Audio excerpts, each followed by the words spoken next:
Welcome, traveler. Tonight we drift into we found something older than the universe. You're not late. Time doesn't exactly apply where we're going. The edges of known space are soft and fraying, and somewhere just beyond those edges, something is calling. A transmission beneath absolute zero. You're floating in the dark, cocooned in a quiet little pod that smells faintly of ozone and borrowed sleep. The ship's systems hum like an old refrigerator, patched and patched again. It's nothing fancy, but it's yours. For now. Outside, the stars thin like aging paper.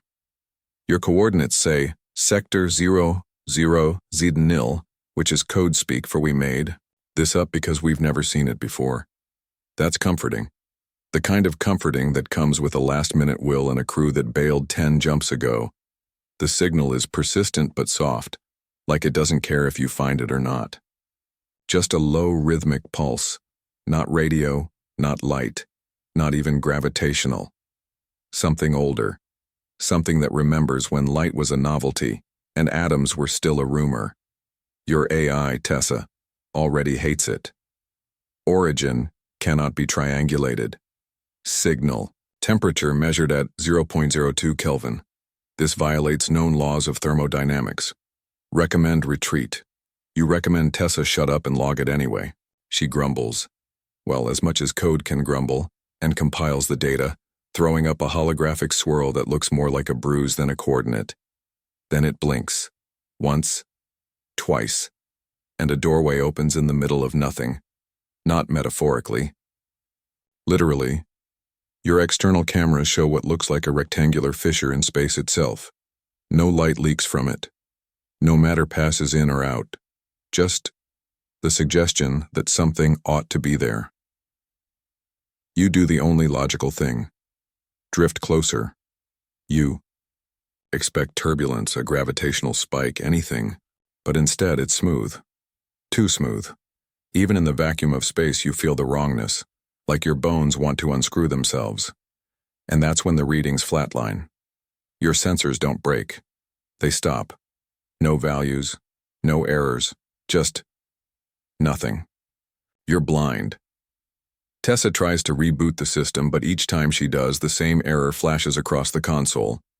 Time parameter undefined. Cannot calculate now. Fun.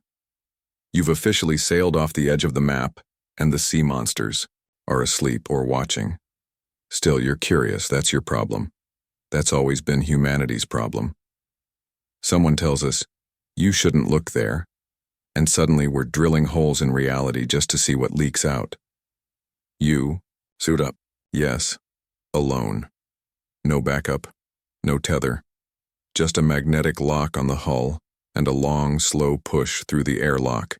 As you drift toward the anomaly, you feel it more than see it. A pressure behind your eyes, a ringing in your molars, like your whole. Biology is arguing with your choices, then, snap. The signal stops. Your comms cut. Tessa's voice vanishes mid-complaint. Your suit systems flicker, then restart. But everything around you is still. No stars, no light, no motion. Just a dark so pure it feels like you're inside the concept of before. You're not floating anymore, you're standing on something. Your helmet tells you there's no floor, but your feet disagree. It's solid, smooth, cool, like obsidian that dreams. And then your eyes adjust to the only thing visible in this void, a single point of silver pulsing far ahead. It's calling you again. Not with sound, not with light, with familiarity. You know this feeling, like a word on the tip of your tongue, like déjà vu. Like remembering a dream that hasn't happened yet. You move toward it. One step, then another. Behind you, the entry point seals shut. Of course it does. The silence here isn't the absence of sound. It's the absence of expectation. Normally, your brain fills in the blanks. The hum of electronics, the faint hiss of your breath, the slight flex of pressure against a ship hull. But here nothing asserts itself. No echoes, no vibrations. Not even your own heartbeat makes it through. You're not deaf. You're untethered. The silver point ahead grows brighter or maybe closer. It's hard to tell. Distance doesn't behave properly. Sometimes it's a flicker just beyond your fingertips. Sometimes it's a star on the far edge of perception. Every step feels the same, weightless, silent, yet deliberate, as if something beneath this unseen floor is recognizing your path. Your suit systems ping back online, but only partially. Tessa is still muted. No diagnostics, no directional data, but the display flashes a new coordinate set. Origin shift, absolute D3, which, as you might guess, doesn't make a lick of sense. And then the stars return, but not yours. These stars are wrong. Imagine someone trying to recreate the Milky Way from a child's drawing. Too many arms, binary clusters where none should be, and stars arranged in impossible geometries, Pythagorean spirals, hypercubes of light suspended, in negative curvature. It's like the idea of a galaxy drawn by someone who'd only heard of them in myths. You check your compass. North spins like a coin. Up and down are rumors. Eventually, the light resolves into a shape. Not a beacon, but a ship, a vessel, and it shouldn't be there. It drifts in the center of this wrong cosmos, not moving but vibrating slightly, like a tuning fork after a distant note. Its design is unreadable, not alien in the lots of glowing goo and weird tentacles way, but alien like it doesn't understand the concept of corners. It's made of segments that phase in and out of your visual field, some of which appear before others finish vanishing. Worse, it's familiar. You've never seen it, but your brain insists you have. Not in memory, but in dreams. Not in dreams, but somewhere deeper. It's as if your neurons were preloaded with a cached file named, "This ship is important," and someone just double-clicked it. Your boots touch something solid again. A ramp? The vessel doesn't open. It invites. One moment you're outside and the next you're not.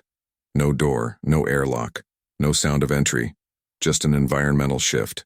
Now there's pressure, scent, temperature, a scent like scorched copper, and time. A temperature that hovers just below comfort as if daring you to feel cold. Inside, the walls are black, pure black, like the theoretical black of space without background radiation. Only here, that blackness shimmers, not from reflection, but from contradiction. The surface appears flat until you blink and suddenly it's tessellated with patterns that weren't there a second ago.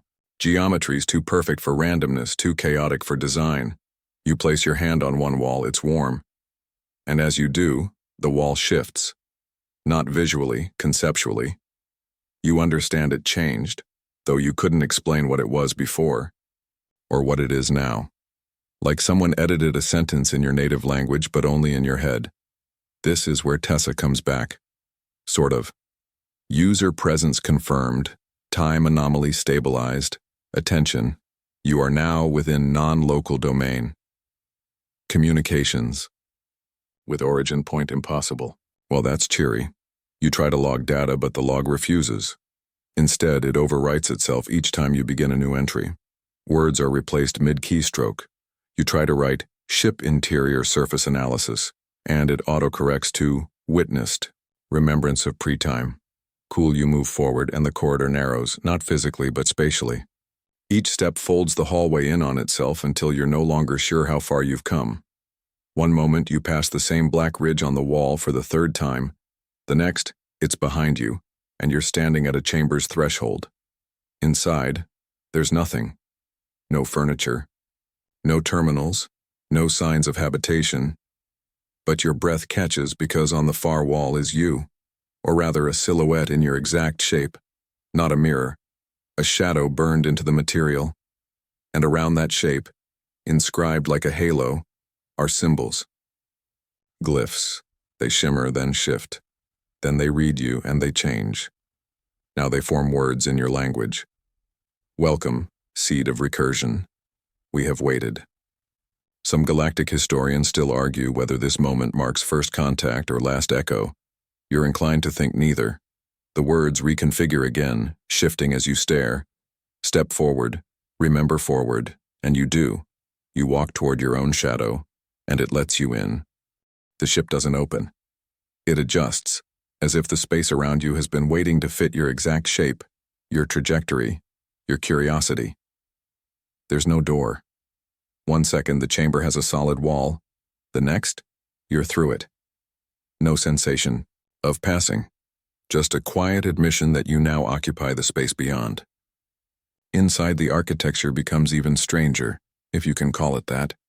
The corridor isn't built so much as grown. The walls shimmer with a texture like beetle shell, layered in scales that fold away when you pass and fold back again behind you. You try to mark your route, dragging a gloved finger along one panel, but when you glance back, the mark's gone, or maybe never there. The air smells like old rain. Up ahead, floating in the void of the next chamber, is a ship. Not this ship. Another one. A smaller craft suspended mid-air, hovering 6 feet off the ground. A derelict. It's human.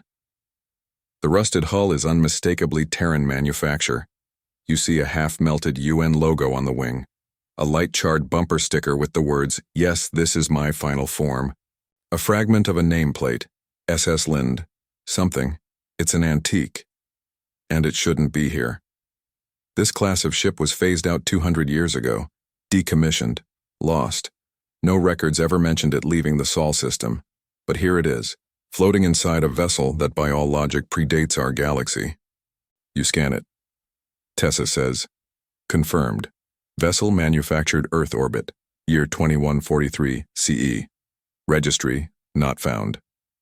Origin path, non-Euclidean." You circle it slowly, careful not to disturb whatever force keeps it suspended. Its hull is sealed. There are no scorch marks or hull breaches, no signs of struggle or decay. It looks preserved. Preserved in a way that unnerves you, and then its lights blink on. Just two. Red. Left and right. Like eyes opening slowly after a long sleep. The rear hatch unseals with a hiss that shouldn't echo, but it does. The kind of echo that feels like it's inside your skull. You float closer. You have to. Inside, everything is pristine, or at least untouched by time. Food wrappers still crumpled on the console. A coffee mug hovering in 0G, half full. A cracked screen paused on a chess match mid-game. No bodies, no crew, no dust. Tessa, again. Atmosphere stable. Biological presence. Faint. Non-human. You feel it before you see it, a shape at the back of the ship. Slumped. Tall. Armored. But not our kind of armor. Its plating looks woven almost fibrous, like bark and glass combined. And there are too many joints. Too many fingers. Its chest cavity is open, no blood, no viscera, just absence, a void in the shape of a heart. You can't look directly at it. Your eyes slide off like it's blurred from reality. Suddenly the lights cut. You spin, ready to run or fight or scream. Not that any of those would help, but instead, a new sound. Laughter. Your own. Not echoing. Not delayed. Played back. From the ship's internal speakers.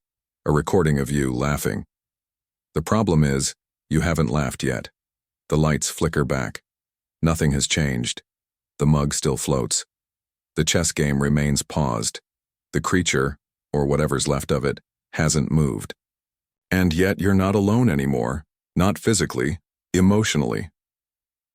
The space feels occupied, like someone or something is observing through your own perceptions, like your very thoughts are on display behind one-way glass. Somehow this human ship ended up inside an alien one, or the other way around. Or maybe neither ship moved at all. Maybe space itself folded to bring them together. Some believe time is a loop. Others think it's a spiral. But here, in this derelict tomb nested inside another, older, colder, smarter, time feels like a Mobius strip soaked in déjà vu. You reach the cockpit. Your hand hovers over the console. The screen lights up with one line. Do you remember building it? And behind you, the non-human shape begins to hum. The hum is deep, Not mechanical, not biological. It's conceptual. Like your skull is vibrating not from sound but from meaning. An idea so ancient it forgot how to speak and started to sing instead. You freeze. The thing behind you, the slumped, fibrous figure, doesn't move. But the hum gets louder, resonating. In your ribs, then your teeth. Then the part of your brain responsible for memories you never made. You turn. Slow. Every instinct in your body howling like a siren wrapped in skin. It's still slumped. Still unmoving. But it's not quite the same. Its head is tilted slightly. Just enough to suggest it's aware of your presence now. And on the exposed chest cavity, the place where its heart should be, a glyph is glowing. Pale blue, sharp-edged, shifting slowly like a gear made of light. Tessa whispers unprompted. Translation subroutine activated. Neural match found. Symbol reads, resonance imprint accepted. You reach for the console. Because of course you do. What else would you do? Walk away? It lights up under your touch, the way old smart glass used to respond to skin. A ripple spreads through the control panel, like water under ice, and then the interface rearranges itself. Not just the layout. The language, it begins to match your thoughts. Each button, each readout, tailored not to your native tongue but to your preferences, your personality. One icon even flickers with the shape of your favorite coffee mug from back home. This ship knows you. Or wants to. You tap a prompt labeled simply, initiate.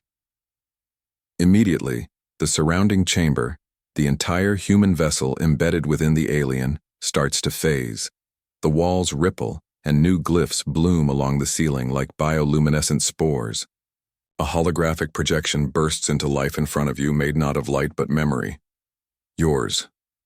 Except, not yours alone. You're standing on a red desert.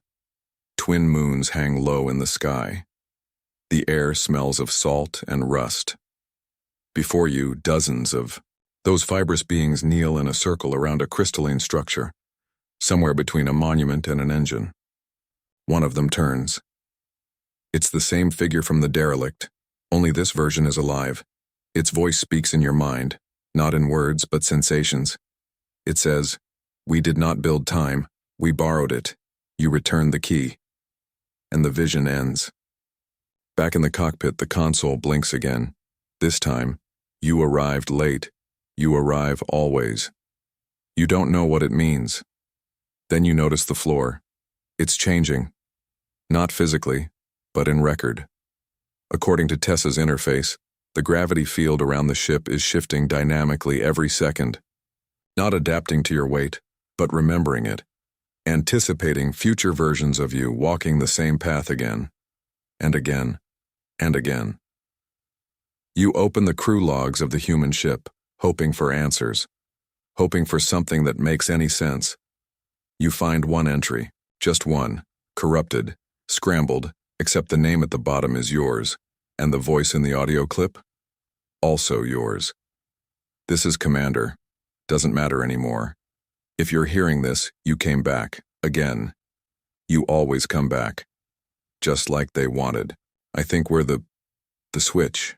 Not the builders, just the ones who press the button. Maybe we're why this universe exists. Or why it'll end. Anyway, sorry I left the coffee floating. You shut it off. Silence returns. But this time it's not empty. It's charged. Like the air just before a thunderstorm or the moment a dream begins to tip into nightmare. Behind you, the humming stops. You don't want to turn around. But you do. The creature is gone. All that remains is a circle burned into, the floor patterned with the same glyphs that once danced across its chest. You step toward it and the ship breathes. Yes, breathes.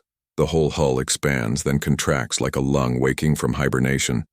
The pressure changes, the air thickens, and a new doorway opens, not behind a wall, but within the light itself. Just a vertical gash in midair, glowing faint blue. You know instinctively, what waits on the other side isn't a room, or even a place. It's a state, of memory, of time, of authorship.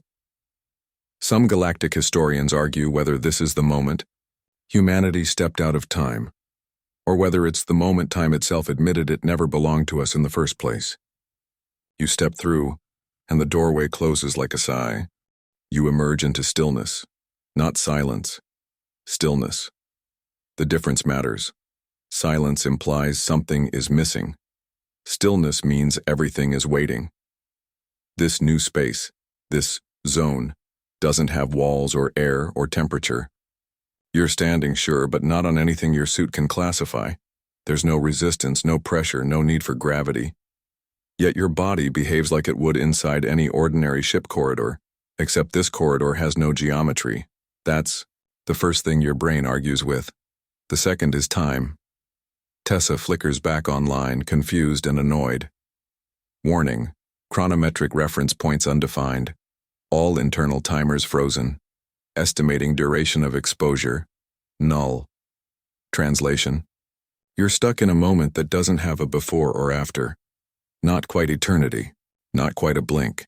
It feels like standing between frames of a film. Then, one by one, objects start to materialize around you, not with flashes or pops or drama, just as if they were always there and your brain needed time to notice them. See? A spindle made of petrified starlight. A cube that spins faster when you stop looking. A book with no pages yet filled with stories in your own handwriting. A helmet, cracked and ancient, labeled with your ship's insignia, but scoured.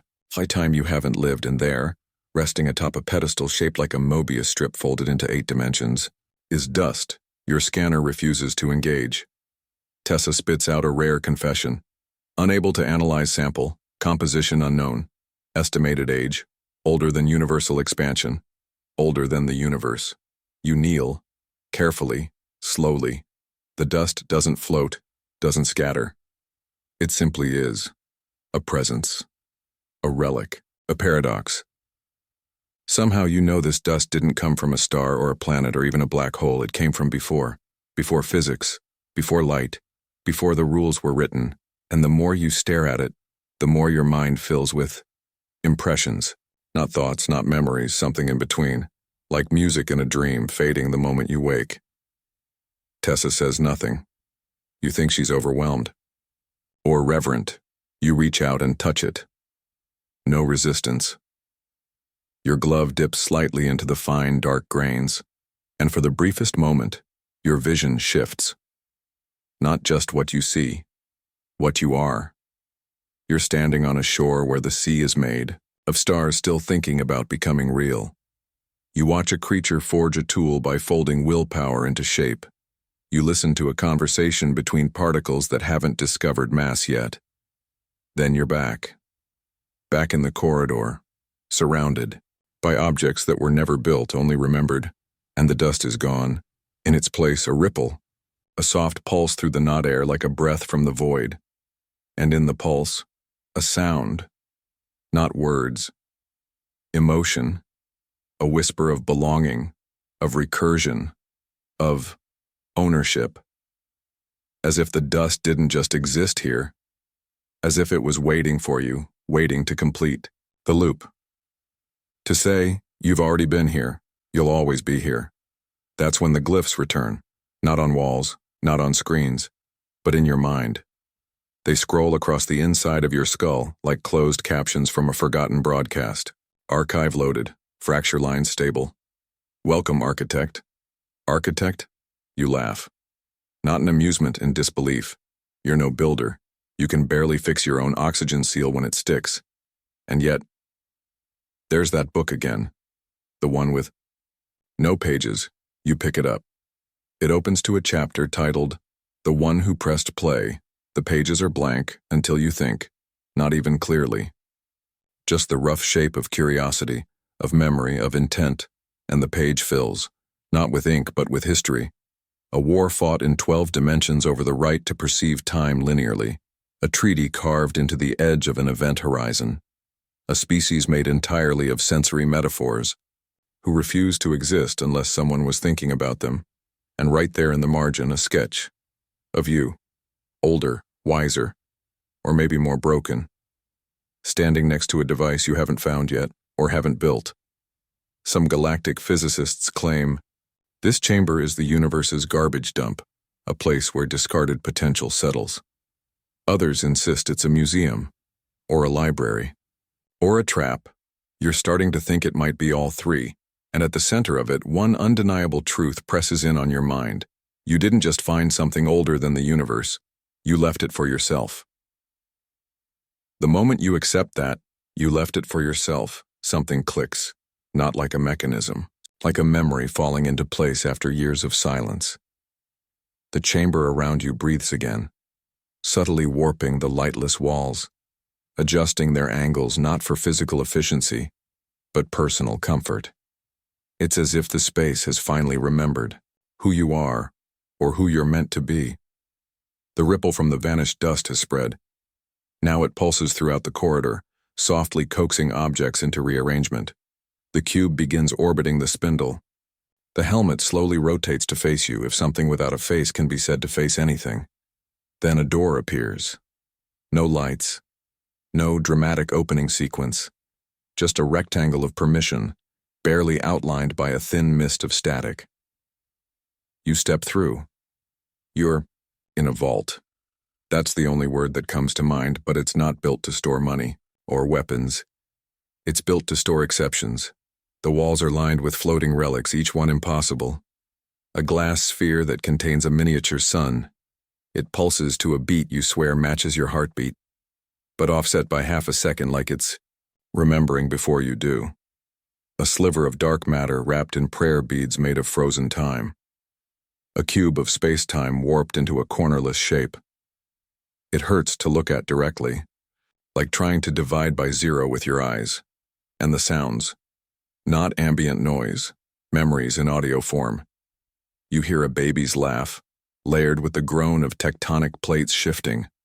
A violin made of bone, playing a song that hasn't been written. Yet, each relic floats in a containment field, not mechanical, not magnetic. Something older, more personal. These are curated, not stored. Tessa returns, cautious. Origin data recompiled. Warning. Relics exhibit reality distortion factors. Suggest passive observation only, but then she adds something new. Neural alignment confirmed. Some items are reacting to you. You reach out to one, the violin bone sound thing, and it recoils. Not from fear, from recognition. It plays one note, a chord of welcome. That's when you find the central object. It's small, subtle, resting on a pedestal that looks like a melted chessboard, a plain crystal, humming with something beneath perception. And you know it shouldn't exist, because it contains power that predates cause and effect. Tessa confirms the impossibility with a shudder. Quantum trace indicates this object generates fission in vacuum without initiating reaction. No fuel, no decay, entropy not applicable. In simple terms, it breaks every law known to physics, and yet, it's stable. You lift it. It doesn't feel heavy. It feels observed, like every version of you across every timeline is watching this moment in held breath. As soon as you touch it, the vault reacts. Every relic flickers. Some vanish, others multiply. A few rearrange their positions as if switching to battle formation, or acquire getting into key. But nothing attacks. Nothing screams. The vault is glad, not in emotion, in intention. It's like the room was waiting for this act of completion, of continuity. This was the piece missing, or maybe you were. Either way, something has ended, or begun, or both. Then the ceiling unfolds like paper soaked in intelligence. A new projection forms. Holographic, fractal, infinite. It's not a map, not a diagram. It's a memory archive. But not yours. Theirs, the builders of this place, the ones who left it behind. You witness snippets, not chronologically, not in language, just moments. A being weaving gravitational strands into a planet. A conflict fought through quantum resonance instead of weapons. A death ritual involving time reversed for a single consciousness. A council of Species deliberating whether to let a young universe survive. One vote dissenting. Yours. Or someone who looked like you. Tessa tries to parse the data, fails, and then goes eerily quiet. You realize she's still online, but listening. Not to you, to them. That's when the vault whispers. Yes, whispers. Not in sound, not in vibration, but in significance. 3 glyphs light up across the ceiling. You don't understand them, not intellectually, but you know them. Truth. Error. Seed. That last one pulses twice. Seed. You didn't just find something older than the universe. You found the reason it began. Some galactic historians claim the archive of broken laws was a legend, pure fantasy, the fever dream of frontier explorers with too much dark matter exposure. Others swear it's real, and that we were never meant to enter it, that the archive was not hidden to protect its knowledge but to protect us from knowing it, because knowing it changes you. Forever. You place the crystal back. It vibrates once, like a heartbeat aligning with your own, and then melts into the pedestal, gone as if it was never there. But you remember. You will always remember. Even when you try not to. You exit the vault with a thought, not a step. Space rearranges itself politely, almost sheepishly, as if it's embarrassed for having hidden anything from you at all. The corridor you return to isn't the one you left. This one is wider. Brighter, though there are no lights. The darkness here has texture, thick as velvet, soft as regret. And you're not alone. Not in the biological sense. There's no sudden welcoming party of creatures with luminous eyes or multi-jointed limbs. But the space is inhabited by awareness. You feel observed, not stalked, not judged, just watched, the way a library watches those who read it. Quietly, endlessly curious if you'll understand what you take. You look to your left. A mirror. Or something like it. It doesn't reflect light. It reflects meaning. Your reflection doesn't match your movements. Instead, it shows you paused in a moment you haven't experienced yet.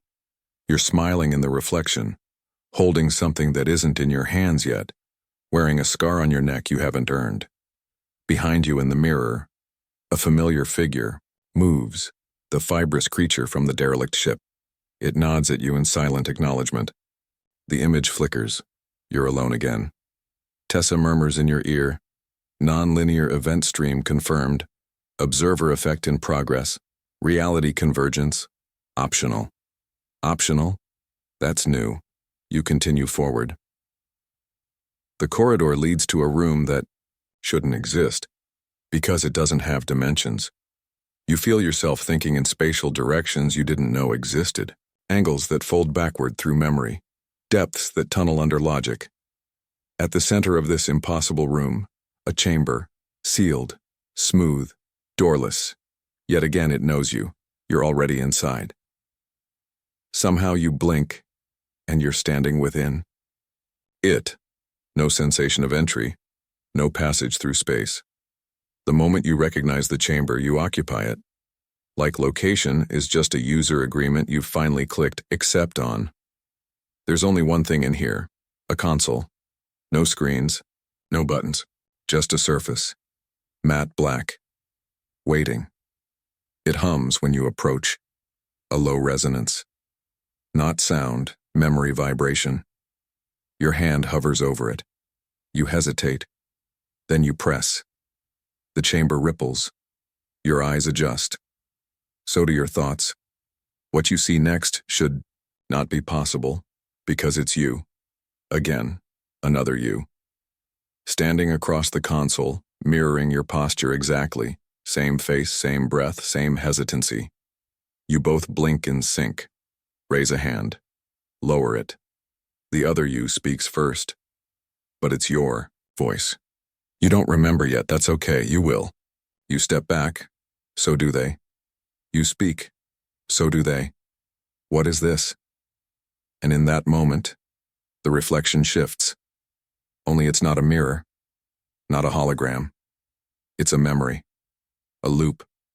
A preserved echo of a prior version of you. Still in the act of asking. Questions you haven't asked yet, and it continues. You left this for yourself, it says. You built this room to hold what you couldn't carry forward. So now you're back to finish the cycle. Finish what? The recursion, the understanding, the next genesis. Then it pauses. This is where you always remember the truth. You look down. The console glows. One word, key. You touch it. The console unfolds, not mechanically but conceptually. The room disassembles into threads of thought, logic, emotion, narrative. You're no longer in a room, you're in a memory. Not your own, not entirely. You're in a story, written by you, written about you. You see flashes, a planet forming, around a seed of impossible energy. A species, not human, not alien, realizing its destiny was a repeating loop. You in different clothes making the same decisions, over and over. The device, the dust, the crystal, the archive, the reflection, and at the center of it all, the chamber. This chamber, some galactic philosophers call this moment the hinge, the pivot on which the entire spiral of reality bends. A place of memory recursion so dense it pulls timelines in like gravity. Others say it's a prison, that no one ever truly leaves the chamber, just different versions of themselves, walking back in with new names. Your console dims. The message reappears. One more turn. You understand. This wasn't about discovering something older than the universe. It was about realizing you built it, or were built to find it, or were the echo of its discovery. You leave the chamber, again, and outside, the corridor has changed again. This time, it leads somewhere familiar, which is strangely more terrifying than the unknown. The familiarity is what unsettles you most. After everything, the gravityless chamber, the mirror of memory, the pre-universal relics, this next hallway has walls, floors, corners. It looks normal. Too normal. The lighting is sterile and clinical, the kind you'd find in a Terran medical facility. White panels hum faintly. Ventilation systems whisper in the ceiling. For a moment you wonder if you've snapped, woken up in a simulation, or worse, been dropped back into a memory built to contain you. But you check your vitals. They're still wrong. Your temporal offset is measurable now. Delta time discrepancy, 4.7 billion years. You haven't gone back in time. You've fallen out of it, and yet, ahead of you, a doorway, metal, hinged, human. The nameplate on the wall says Observation Deck 3. You recognize it, not because you've been here before, because it's based on a design blueprint from a United Systems long hauler, a class of ship decommissioned centuries ago. Inside, a chair. A viewport outside stars, but not the ones you know. These stars aren't even stars, they're pre-stars. Cosmic filaments still negotiating with gravity. Light hasn't learned how to travel yet. Time hasn't chosen its direction, and that's, when it hits you, you're seeing the universe before it happened, and more importantly, you're watching it decide whether or not to happen. From the chair, a faint blue glow pulses. Embedded in the armrest is a small panel with two glyphs. One pulses steady, the other is dim, waiting. The bright one is labeled Observe. The dim one, Alter. You don't touch either. Yet. Tessa stirs, her voice cautious, soft like a librarian whispering across dimensions. This interface matches the pattern found in the vault. Neural imprint confirmed. You designed this. You stare. Designed what? She hesitates, as if she doesn't want to answer, or perhaps she's not allowed to. The filament before you is not a recording. It is the threshold, the pre-universal state. You are witnessing the zero-point initialization moment, the engine behind reality. And this? You ask, gesturing to the console. What does it do? It doesn't do, Tessa replies. You do, which is profoundly unhelpful and deeply unsettling. You sit in the chair. It molds to your shape, not physically, intuitively. The fabric knows you. The machinery below remembers you. Somewhere in this ship's crystalline memory, you've sat here before. Your hand hovers over the interface. Observe or alter. One confirms what is. One changes what might be. You realize the horror. Neither button is labeled cancel. You turn back to the viewport hoping for clarity, but instead you see yourself, not reflected, projected. Outside the glass, suspended in the swirl of half-born stars, is a silhouette in your shape, eyes glowing faintly, arms outstretched. You watch as this version of you begins to fracture, splinter, duplicate into dozens, then hundreds, each diverging into separate threads of possibility, each one walking different paths. Some kneel before alien gods. Some wage wars across dying galaxies. One lives alone on a moon made of glass. Another builds an entire civilization from nothing but breath. And one, you watch with particular unease, chooses not to press either button, and fades. The implication is clear. You are not the only you to arrive here. You are not the first. But you may be the last. Because as the others fracture outward, the console beneath your fingers stabilizes. The glyph labeled alter flickers once. Then steadies. It's ready. Some galactic theorists suggest that the universe is a recursive simulation, a loop of increasingly self-aware test runs initiated by a progenitor intelligence long since gone extinct. Others say it's a wound, and that you're the scab forming to keep it from bleeding into whatever came before. But here's the quiet terror in your chest. What if the universe was never meant to begin? What if you found the flaw? And what if pressing either button fixes it? You lean forward, take a breath. The glyphs wait, humming with anticipation, and something else. Hope? No. Permission. You don't press anything, not yet, you sit with it. The weight of a decision measured not in consequences but cosmologies. The panel hums beneath your hand, not with urgency, but patience, infinite patience, like it already knows you'll press one, or already did, or never will, and all options are equally true. Tessa is silent now, not offline, just deferring, as if she recognizes that this is not her choice to weigh in on. Outside the viewport, the filament pulses. Not with light, with possibility. It stretches outward like an artery, branching and threading, seeking an anchor in the abstract. In intention. You understand in some gut-level, languageless way. This is the moment all narratives converge. This is the origin. Not of matter, not of energy, of meaning. You close your eyes. The console responds to thought alone, and suddenly, you're elsewhere. Standing in a garden. It's not yours. The sky above is violet with a second sun hanging low, casting long shadows behind tall metallic flora. Flowers here open and close in rhythm with your breathing. Insects with fractal wings hover in place, rewriting their bodies mid-flight. At the garden's edge is a bench, sitting on it, the fibrous figure. Only now, it's clear. This isn't a single species. It's many, layered across one frame like biological origami. And when it turns to you, its face splits open, not grotesquely, but gently, like peeling back time. Inside is your own face. Older, calmer, exhausted in that bone-deep way wisdom brings. You sit beside yourself. You don't speak. Words aren't necessary here, instead you feel the exchange. A shared burden, a handed-down task. You've been here before. 1,000 times. Maybe more. Maybe only once. And it just echoes. The other you gestures toward the sky, and you see threads. Not stars. Threads of choices. Braided like the roots of the universe. And dangling from each thread, tiny versions of you. Some scream, some pray, some laugh. Alone in the dark.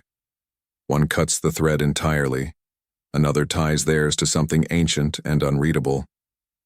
And one, the most recent, floats downward, glowing softly. You know it's this moment, the moment you're in right now, the moment you finally understand you were never meant to choose for the universe. You were meant to ask it a question. You open your mouth, ask, "What are you?" And in return, the garden answers in a voice that is not sound but consensus. We are what you left behind to find. To find what? The loop, the door, the breath before the first word. You nod. Some galactic mystics call this the fractal dialogue, a memory-seeded conversation with the foundational pattern of everything. They say those who reach it never return the same. Others claim it's just neural collapse, the brain inventing gods when it encounters what it cannot endure. Either way, the vision fades. You're back in the chair, back in the observation deck, the console waits. But something's changed. There's a third glyph now. It wasn't there before. Not observe, not alter, but remember. It pulses in sync with your heartbeat, and the moment you see it, you realize the truth. You've already chosen. This isn't a decision point. It's a recognition point. You pressed it. Long ago. In another loop. In another self. This is the echo of that act, catching up to you in the only way the universe allows. Backward. You press, remember. And everything collapses. Not violently, not tragically, but softly, like starlight, folding into fog. Your chair vanishes. The ship vanishes. The chamber, the console, the stars, the echo of your laugh on a ship that never launched, all vanish, and you are standing, alone, in a blank room, with a single symbol on the wall. You touch it. A door opens. Inside is a library, filled with your own handwriting. You left yourself breadcrumbs, through every reality. Now finally, you're ready to read. The library isn't bound by architecture. It grows, shelf by shelf as you walk. Not following you, building itself around you. It's alive, in the way a memory can be alive. Not sentient, but responsive. Each shelf is filled with volumes, books, journals, data crystals, scrolls made of thought fabric. Some are bound in leather, others in glass, a few in nothing at all. Just floating impressions waiting for someone to believe in them long enough to be real. You reach for a book at random. It opens without your touch, and it reads you. Not like a diary, not like a surveillance log, like a biography written ahead of time. The first page, entry 12-107. This is the moment I remembered I was the reason. You snap it shut. The air vibrates around you, not in warning, in recognition. You've triggered something. A low pulse runs through the floor, not threatening, familiar, like the hum of your childhood home's heating system or the first train that carried you away from Earth. Then a whisper, not from the book, from everywhere. What you hold holds you. You turn the corner and find a table. On it, laid out like ceremonial offerings, the cracked helmet from the derelict ship, the violin of bone, the memory dust, reformed into a spiral, a seed made of light pulsing faintly, each artifact you've encountered somehow remembered back into being. Tessa speaks again. Her voice is changed, not robotic, not synthetic. It's yours, only deeper, wiser, like a version of yourself who's waited far, too long to speak. You are not here to read. You are here to write. The table glows faintly. A blank page appears suspended in midair. A pen materializes. Stylus, wand, but it feels heavy in your hand like a weapon, or a promise. You stare at the blank page, it stares back, and then you write the first word. Begin, and with it the library shakes. Not in violence. In agreement. The books on the shelves shift. Pages reorder. The room tilts. Gravity adjusts slightly to accommodate the change. You haven't added to the archive. You've restarted it. You realize this library isn't a collection of stories. It's a record of every possible version of reality seeded from this exact moment. You look back at the page. One word so far. But it's glowing. Already new shelves sprout from the ground, eager to carry the story forward. Ready to trace the line of consequence from this act of authorship. You flip the page. The next reads, Entry 12-108. The architect has returned. Again. But they never choose the same way twice. You feel that truth down to your bones. Some versions of you chose to observe. Some altered. Some remembered. Some ran. Some died. Some became. A door opens in the far corner of the library. No instructions. Just a doorway lit by that same soft blue light you've come to associate with permission. You pass through it. On the other side, a corridor. Familiar. You've been here before. Maybe not physically, but in dreams, in traces. In the shuffle of thoughts when you wake and forget what was so important, it leads to a room. Inside is the pale device. You remember it instantly. The hum is softer now, calmer, as if it's relieved to see you. The pale Genesis device. Its casing has changed. No longer the cold alien core of mystery. Now it looks like something you could have built. Smooth edges, human marks. A scratch on the side you recognize. You made it when you first tried to force open a panel you didn't understand. You touch the surface. It lights up. 3 glyphs again. Observe, alter, remember, and now, create. It waits. Some galactic councils debate whether the pale device was an accident of entropy, a relic flung backward from a failed future. Others claim it's the original heartbeat of this universe, dropped here by beings who were tired of being alone. You have another theory. You think maybe it was always you, that what you've been chasing, through impossible ships and broken time and echoing halls, wasn't some divine artifact. It was authorship, the chance to be the one who presses the pen to the page. And now, the page is here, waiting. You press, create, and the lights dim like a curtain falling. The moment you press create, the universe doesn't explode. It doesn't unfold. It listens. You feel it, not as a boom or a bang, but as a quiet inhale. A pause in a conversation that spanned epochs, now finally reaching the part where you speak. The room around you dissolves, not in a blaze of energy but in layers. First the floor, then the air, then the very rules that kept the place coherent. Gravity becomes polite suggestion. Direction loses its grip on meaning, but you remain. Not as a body, as will you understand now. You aren't standing in a ship or vault or echo chamber. You're in a point of intentional collapse, a singularity of choice. The pale Genesis device was never a machine in the traditional sense. It's not made of parts. It's made of invitation, and it just accepted you. A canvas unfolds before you. No, metaphor this time.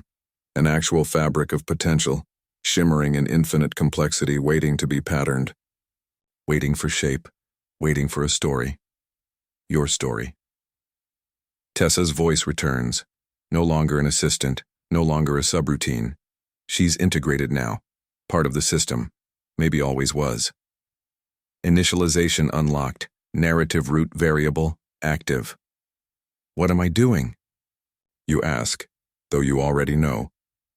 You are writing what comes next. From the void, a structure begins to form, the bones of a universe.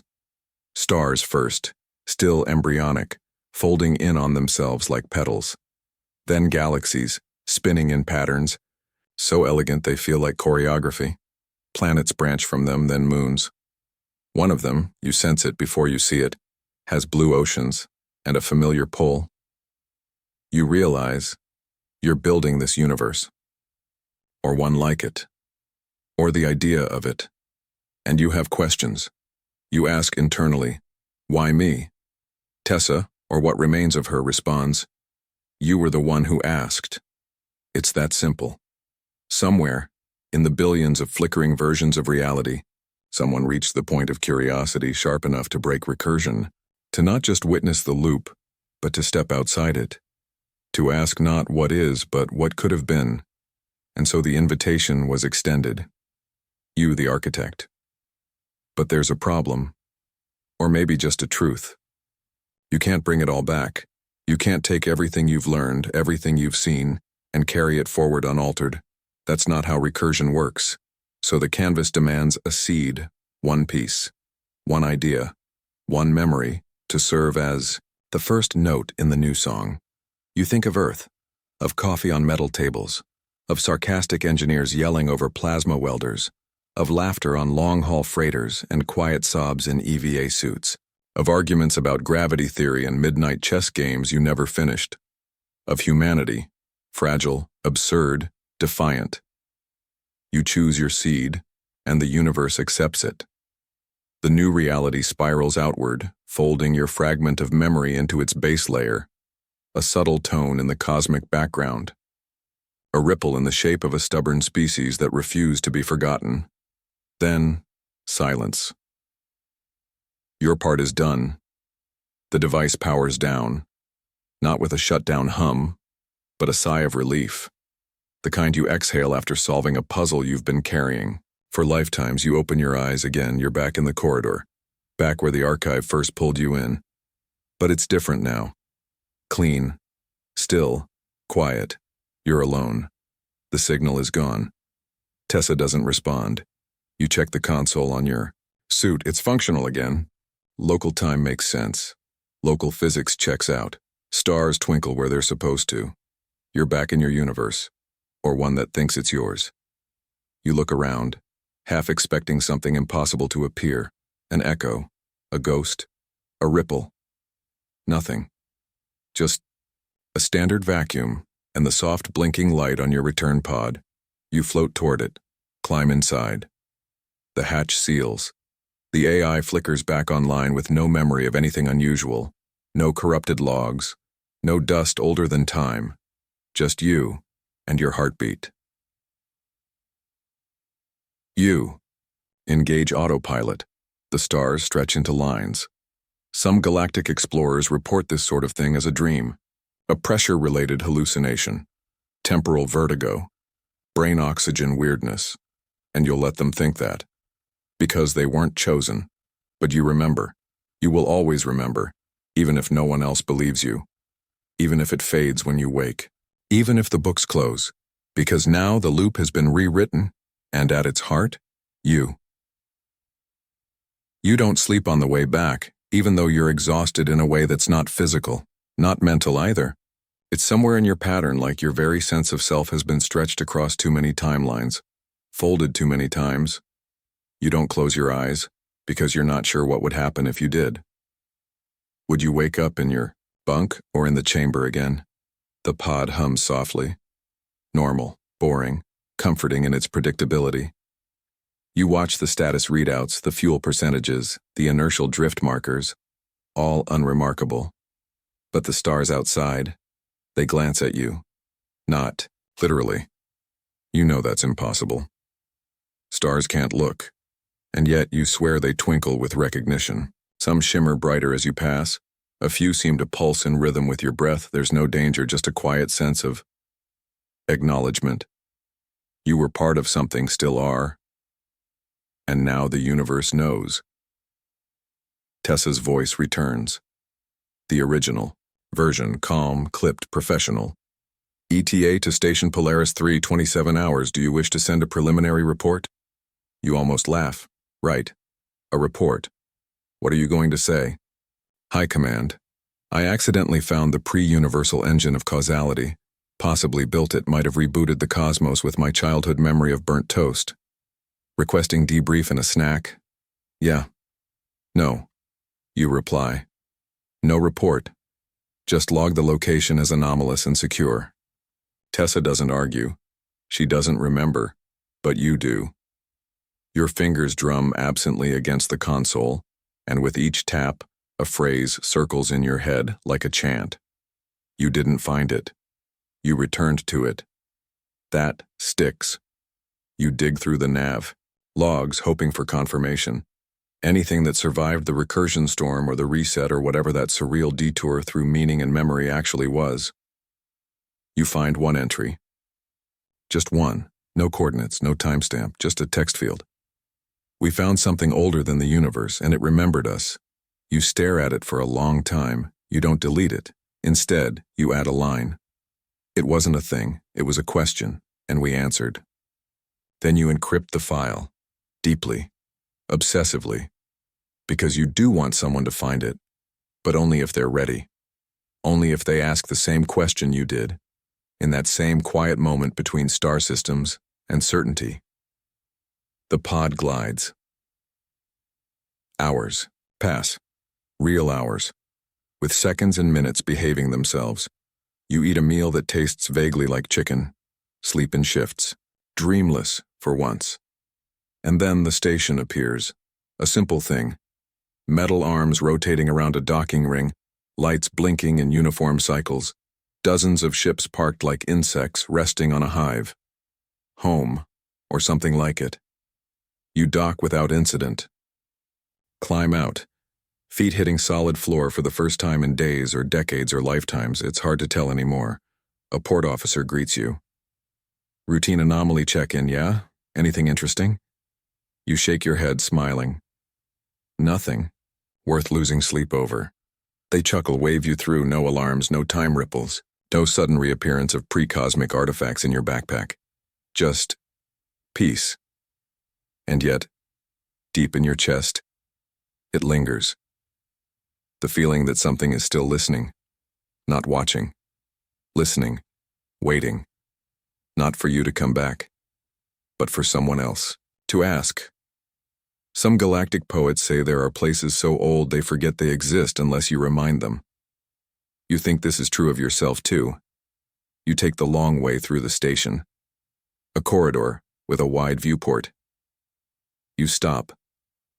Stare at the stars. Nothing special, just stars. And yet, in the pattern of their arrangement, in the angle of your gaze, in the hum of the station walls, you feel it. A voice. A whisper. A question. What now? You answer quietly. We live. We try. We wonder. And with that, the whisper quiets. Not gone. Just satisfied. For now. You don't tell anyone. Not your supervisor. Not your old friend on the logistics deck who owes you drinks. Not even the AI ethicist you sometimes flirt with over comms when the shift rotations line up. You say nothing. Because you understand that this isn't a thing you say, it's a thing you carry. A quiet hum beneath your thoughts. A pattern just out of phase with speech. A memory that doesn't sit in your hippocampus but in the architecture of your identity. Besides, you've read the reports, the ones filed by people who saw things they weren't supposed to. Derelict ships made of language. Temporal echoes that mimicked their voices. Libraries built from dreams. Half of them were grounded. The other half disappeared. No, you're not reporting this. You're stewarding it. A few days pass. You try to return to routine. Inventory checks. Docking schedules. The slow, comfortable bureaucracy of orbital infrastructure. You even go to the station bar. Order your usual. Pretend you're just another explorer back from another lifeless anomaly. But things have changed. Little things. Your reflection lags half a second in polished surfaces. Your wristwatch gains, or loses a second every time you think too hard about it. Doors open just a beat too early, like they're anticipating you. You're used to the strange. You're trained for the strange. But this is different. This is familiarity. The universe responding like a house pet that suddenly remembers your scent. The corridors don't feel random anymore. They feel like they're watching to see what you'll do next. You walk them anyway. And then one night, if you can call it night on a station circling a gas giant, you take the long way home again, past the observation wing, past the sealed shuttle bays. You stop at a maintenance hatch, for no reason. You open it. And there, tucked inside the narrow, unused space between plasma conduits and air filtration tubes, is a single object. A cube, not alien, not labeled, just a smooth, matte black cube. No seams, no indicators, but when you touch it, it knows you, not in a threatening way, in a welcoming way. It hums. You sit with it for a long time, there in the dark, cross-legged like a child with a puzzle box. You don't open it. There's nothing to open. You just hold it, feel it, let its weight remind you, this isn't over. It never was. Some galactic archaeologists speak of the recursion line, a theoretical strand that winds through all things, connecting the origin and the end in a perfect loop. They believe some objects, some people carry pieces of that line within them. You think they're right. You carry it now, or it carries you. Later, back in your bunk, you dream, but not like before. This dream is lucid. You're walking through a garden again. Not quite the same, a new variant. Different constellations above. Different wind. The fibrous figure stands beside you.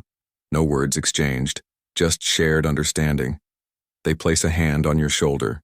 It doesn't weigh anything, and then softly, others will come. Some will forget. Some will remember. A few will listen. You nod. And when you wake, there's a line drawn on your wall, not ink, just pressure. A groove in the metal. A glyph. 1. You know now. It means, begin again. You smile. Somewhere out there, someone else is already on their way, and this time, when the signal pings, you'll be ready. The next time the signal comes, it's quieter. Subtle. Not the full-body hum of paradox, or the icy chill of pre-time space, but something simpler, a tremor on an unused frequency. A whisper routed through a back door of your console that shouldn't even exist. You're off duty when it arrives. Feet up on a crate of synthetic grain, staring at a busted interface screen someone left half repaired. You're just about to start pretending to fix it when your terminal pulses once, barely noticeable. A soft blue flicker in the corner of your eye. You sit up. No source. No origin. Just one word. Return. You don't react. Not outwardly. Not right away. Instead, you stand slowly. Stretch. Walk the corridor like it's just another lap between boredom and routine. But your pulse is racing. Because that word wasn't a command. It was a reminder. You get back to your bunk. Open the private log you encrypted last cycle. The one no one knows exists. The one you wrote just in case you started forgetting what was real. You add to it. Another ping. Same signature, same resonance. It's not calling me back, it's calling itself forward. I think I was the primer. The key that resets the mechanism. The storyteller before the next story. You sit back and stare at the ceiling. Thinking.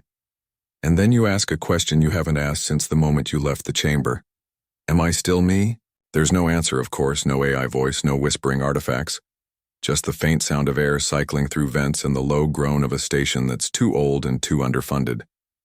And yet, you feel it again. Not a presence. A pressure. Like a book leaning forward on a shelf waiting to be picked up. You close your eyes and let the pressure guide your thoughts. What would you do if you could step through again? Not to change the universe. Not to reboot it. But to walk its perimeter. To understand. And then you realize, you already are. Every action you take now carries that hum of recursion. Every choice resonates across versions of yourself you've never met but somehow remember. Some galactic sociologists theorize about echo walkers, individuals who have brushed so close to the meta layer of time that they ripple through consensus reality without breaking it.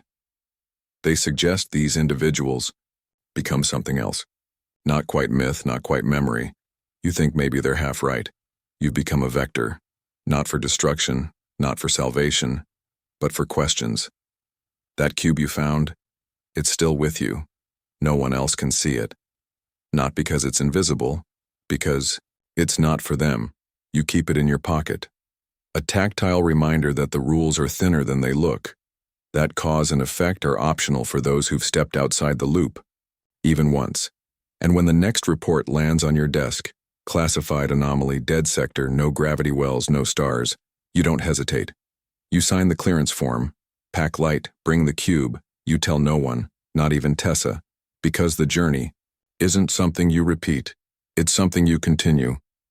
And somewhere, beyond the veil of causality, tucked just beyond the edge of the observable, It waits again. Not the archive, not the vault, but the question. Still alive, still curious, still echoing across the silence. Will you write this one too? You step aboard the shuttle. It hums. You smile. Let's begin. This time you don't wait for permission. No command structure, no assigned mission, no eager team of scientists asking too many wrong questions. Just you, a borrowed shuttle, and a heading that doesn't officially exist. The route is blank. Even Tessa doesn't have anything to say about it.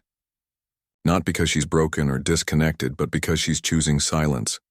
Like even your onboard AI knows this is something sacred, and when you drop out of drift space, there's nothing. Just a void. Cold. Still. Uncomplicated. Except that you're here and that makes it different. The sensors blink. A familiar anomaly appears. A shape that isn't a shape. A ripple that doesn't reflect. A shadow with no source, the same one from before, or another instance or the instance looping through new configurations to meet the needs of the current you. You pilot forward, smooth, calm, hands steady as if you've done this 1,000 times. Which you might have in other lives, other timelines. The docking is automatic. The seal forms, the airlock hisses, and you step aboard. But this time, it greets you immediately. No slow reveal, no creeping awareness. The structure around you blooms to life like a flower recognizing sunlight. The corridor curves itself into the path it knows you'll take. The lights hum at the exact frequency of your heartbeat. The glyphs on the walls don't need to translate anymore, you know them. One reads, "Welcome back, Walker of Echoes." Another, "What story will you give us now?" And a third, more subtle, barely etched, "We remember what you remembered." You smile, not out of arrogance, out of affection. The way you smile at an old book you've read 12 times and still find new meaning in. You pass the familiar relics, some exactly where you left them, others rearranged slightly, as if responding to your mood. The library is still here. Still. Vast. Still waiting. You bypass it. Not because it isn't important, but because you know your destination now. You walk through a series of rooms that don't exist in space, only in relevance. They aren't places, they're concepts. The chamber of first choice, the archive of broken laws, the vault of exceptions. They welcome you like muscle memory, and then, finally, you enter the heart room. It's not labeled, it doesn't need to be. The pale Genesis device rests at the center. No longer cold, no longer foreign. Now it hums like a friend waiting for you to pick up where you left off. And above it, the canvas. Blank. Waiting. The interface greets you with 5 options now. Observe, alter, remember, create. Continue, you don't. Hesitate. You press continue. And the device responds. Not with light, not with vibration, but with language. A new book opens in midair. Blank, but eager. You lift the stylus and write. This time, the story begins with a child who hears a song. No one else can hear. The room shifts, the archive purrs, and in that moment you understand. This is the loop. Not a trap, not a prison, but a garden. And with each return, each whisper of memory, you plant a new seed. Some galactic archivists believe that at the heart of every intelligent species' journey, there lies a recursion point, a choice that defines not their survival, but their voice. What story will you tell? What question will you leave behind for someone else to find? You sit cross-legged on the floor, surrounded by echoes of yourself and all the selves you've ever been, and all the ones you'll never get to be. And you begin to write. Again, and again, and again. So now, you rest. The stylus floats beside the book, humming faintly with potential. The page is still open, its edge curling softly as if moved by a breeze that doesn't exist. You've written enough, for now. The archive dims around you. Not into darkness, but into quiet. A soft blue twilight wraps the walls, the glyphs fading to faint outlines. Even the device, for all its vast unknowability, seems at peace. You lean back. Close your eyes. Let the silence hold you. There's no rush, no alarm waiting, no threat looming just beyond perception. For the first time since this journey began, maybe for the first time in any version of yourself, there is stillness. And in that stillness, you feel something beautiful. Gratitude. From the chamber, from the relics, from the versions of you who never made it this far, from the universe itself humming softly at the edge of its rewritten song. You've left something behind. Not an answer, not even a warning, but a story, a door. And maybe, someday, someone else will walk through it, confused, curious, trembling, and bold, and they'll find the questions you once carried like stars inside your chest, and they'll continue, as you have. So for now, traveler, close the book. Let the lights dim. Let the archive sleep. Let your breath slow and your limbs soften into whatever cushion this impossible space has made just for you. The drift has ended, but the spiral goes on, and you are not lost in it. You are woven into it. Good night.